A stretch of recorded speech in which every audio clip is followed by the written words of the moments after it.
2절. 이에 다윗이 여호와께 묻자와 이르되 내가 가서 이 블레셋 사람들을 치리이까 여호와께서 다윗에게 이르시되 가서 블레셋 사람들을 치고 그일라를 구원하라 하시니. 16절. 사울의 아들 요나단이 일어나 수풀에 들어가서 다윗에게 이르러 그에게 하나님을 힘 있게 의지하게 하였는데. 오늘 아침 우리가 사무엘상 23장의 말씀 계속 살펴봅니다. 다윗이 사울을 피해서 이제 도망을 하고 처음에는 가드왕 아기스에게로 망명을 하려고 하지만 하나님이 다시 돌아가게 하시고 그래서 다시 약속의 땅으로 들어옵니다. 또 좀 더 이제 모인 한 400명의 무리가 모이니까 이제는 모압 땅으로 가서 또 어떻게 해보려고 하지만 하나님은 또다시 선지자를 보내어서 유다 땅으로 들어가게 합니다. 하나님은 다윗이 사울의 핍박을 받고 있지만 절대로 멀리 도망가게 하지는 않습니다. 그 땅 안에 머무르게 합니다. 언약의 땅 안에 머무르게 하고 그것이 비록 사울에게 위협을 받는 아주 가까이 위협을 받는 위험지역이긴 하지만 그러나 하나님은 다윗이 사울의 그 통치하는 그곳에 머무르면서 그러면서도 하나님은 다윗을 보호하신다는 걸 알 수가 있습니다. 이건 왜냐하면 하나님께서 다윗을 이스라엘의 왕으로 세우시기 위해서 절대로 다른 나라에 망명하고 투항하는 그런 모습이 아니라 그 나라 안에서 고난을 견디고 그 나라 안에서 모든 위험을 이겨가는 그런 사람이 되기를 원하셨습니다. 우리는 쉽게 어려움을 만나면 모르겠다 하고 도망하고 피할 때가 있습니다. 그러나 하나님께서 들어서시는 사람들을 보면 그 모든 어려움 속에서도 꿋꿋이 하나님의 뜻을 묻고 이겨가는 사람이라는 걸 알 수가 있는데 이제 23장에 보면 이렇게 광야 생활을 시작을 하고 있는데 어떤 사람이 이제 그일라 사람이 블레셋 사람들이 그일라 사람들이 타작을 하고 있을 때 막 빼앗아 간다고 다윗에게 얘기를 해줍니다. 그러면 왜 이 사람은 블레셋 사람이 그일라 사람을 친다는 얘기를 왕 사울에게는 가지 않고 도망 중인 숨어 있는 다윗에게 와서 얘기하느냐? 이것이 또 우리가 살펴봐야 할 문제입니다. 다시 말해서 다윗은 비록 사울 왕에게서 핍박을 받고 이리저리 도망을 다니는 그런 처지이긴 하지만 그래도 주변 사람들의 눈에는 다윗은 구원자로 보이는 것입니다. 다윗이면 우리를 살려줄 수 있을 것이다.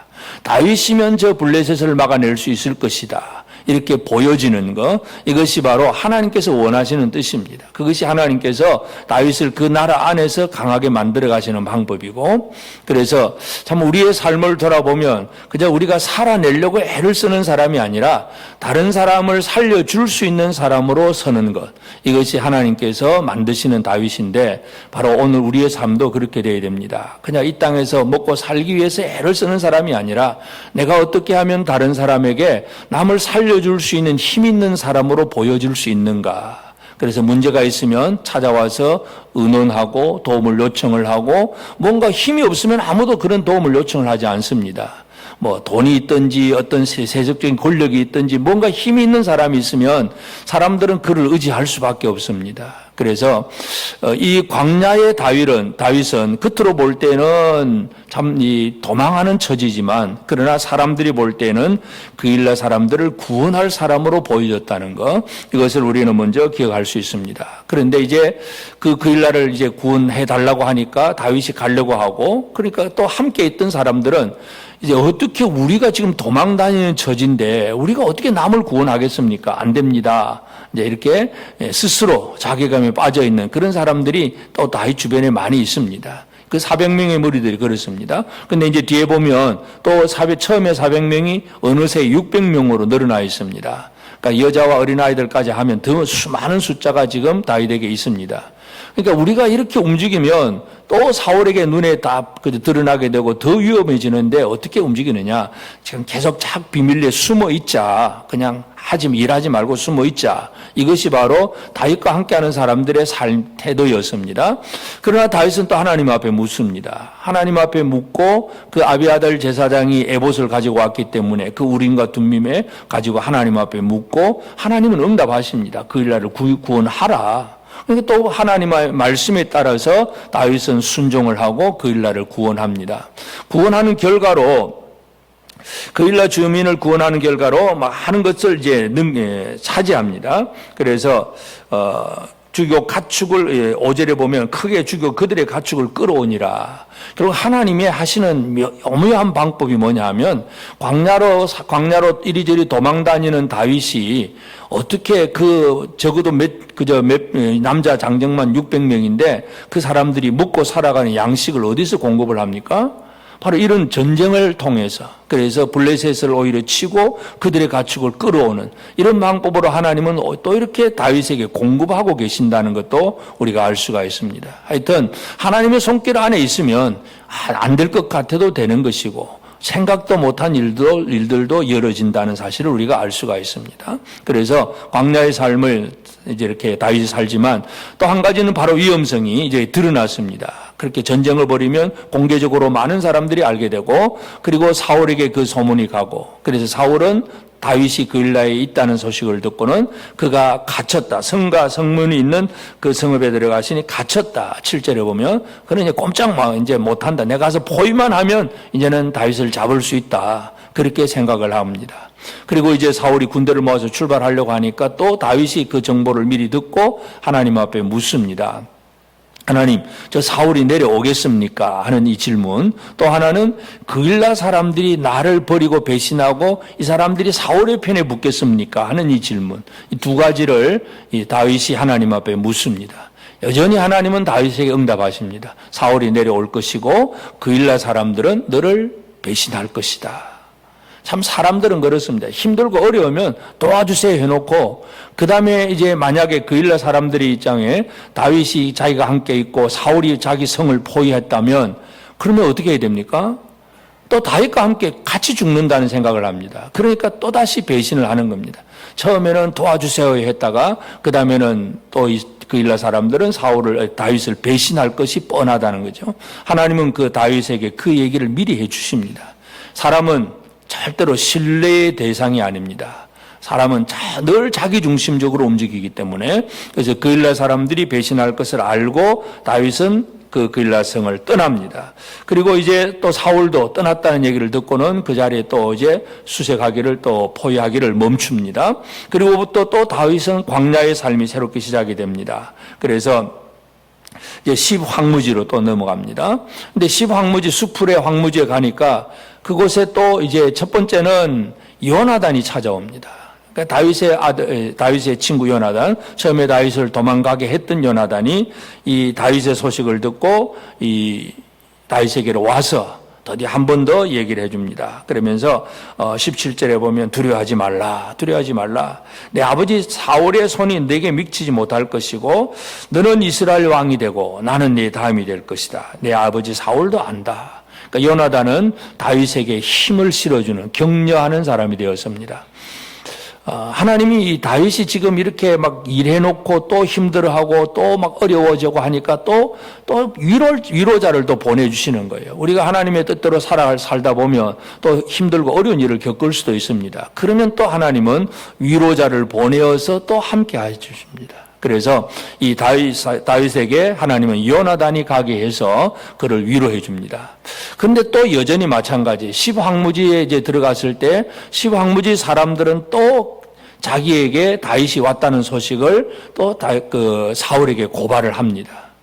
결국 사울이 또 이제 십황무지까지 이제 그 밑에 마온 황무지까지 이제 내려와서 이제 사울이 또 이제 다윗을 잡으려고 합니다. 그래서 다윗은 이 산 이쪽, 또 사울은 산 저쪽에 골짜기 하나를 이제 남겨두고 그 사이에 이제 빨리 도망해야 되는 그런 처지. 아주 다급해진 다윗입니다.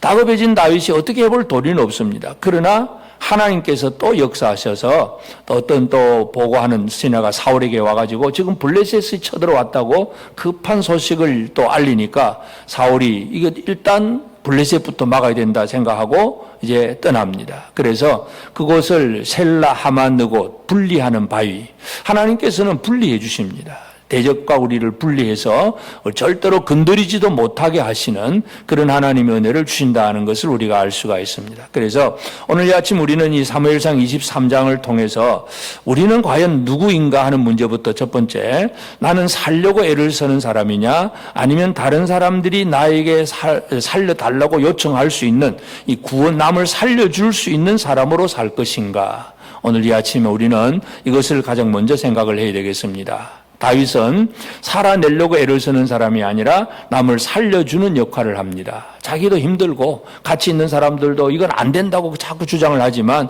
그래도 하나님의 뜻을 묻고 하나님의 뜻에 따라서 순종하고 할 일을 하는 사람이 바로 다윗이었습니다. 그래서 구원자로 여겨지는 다윗처럼 오늘 우리가 내 주변 사람들에게 얼마나 이 신뢰감을 주고 구원자로 여겨질 수 있을까? 오늘 이 아침 우리가 스스로 우리 자신들을 돌아보면서 다른 사람들이 나를 신뢰하는 사람으로 살아가려고 하면 내가 하나님을 신뢰하고 하나님의 말씀대로 살면 그 일이 이루어집니다. 그래서 다윗처럼 늘 하나님 앞에 묻고 행동하고 그러면 하나님은 또 응답하시고 보호하십니다. 아주 다급한 순간에는 셀라하만 곧 분리하는 바위처럼 하나님께서 어떤 무언가를 역사를 통해서 분리를 시켜서 건드리지도 못하도록 막아주시는 하나님이십니다. 그렇기 때문에 오늘 우리가 늘 하나님의 말씀을 묻고 하나님 말씀 안에 살아가는 이 삶이 가장 중요한 삶입니다. 그래서 오늘 우리도 비록 우리의 삶이 광야의 삶이라 할지라도 이 황무지, 저 숲을, 이 동굴, 가장 숨어 지내고 피해야 되고 늘 긴장이 가득해서 어떻게 또 사울이 오지 않나 늘 길을 쫑긋 세워보는 이 불안의 삶을 산다고 할지라도 그래도 하나님은 함께 하십니다. 그래서 광야에서 다윗은 늘 하나님과 함께하는 삶을 살았다는 사실, 그리고 구원자로 살았다는 사실을 다시 한번 기억하면서 오늘 우리의 삶이 특별히 우리 재건부평교회 모든 성도들의 삶이 이 땅에서 아무리 광야 같은 힘들고 어려운 생활이라 할지라도 두려워하지 아니하고 오히려 남을 살리는 삶을 살아내고 이 광야 같은 삶을 하나님을 섬기는 이 거룩한 성소로 만들어가는 그런 복된 삶을 살아내는 우리 모든 성도들 꼭 되어지기를 주의 이름으로 축복합니다. 기도하십시다. 이제 오늘 받은 말씀으로 함께 기도하겠습니다. 광야에서 살아남기 위해 애를 쓰는 다윗이 오히려 그 일날 사람을 살리는 일을 하듯이 우리도 주변 사람들에게 무언가 도움을 줄 수 있는 사람으로 준비되게 하옵소서. 광야의 다윗에게 공급과 위로와 보호하시는 은혜를 분명하게 하신 하나님을 신뢰하며 하나님께서 거하게 하신 곳에 거하며 하라고 하신 일을 잘하게 하옵소서.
이제 개인의 기도 제목을 가지고 하나님 앞에 기도하시기 바랍니다.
수고하셨습니다. 오늘도 하나님의 인도하심 가운데 승리의 하루를 보내시는 우리 재건부평교회 모든 성도님들이 되시기를 주님의 이름으로 축복합니다.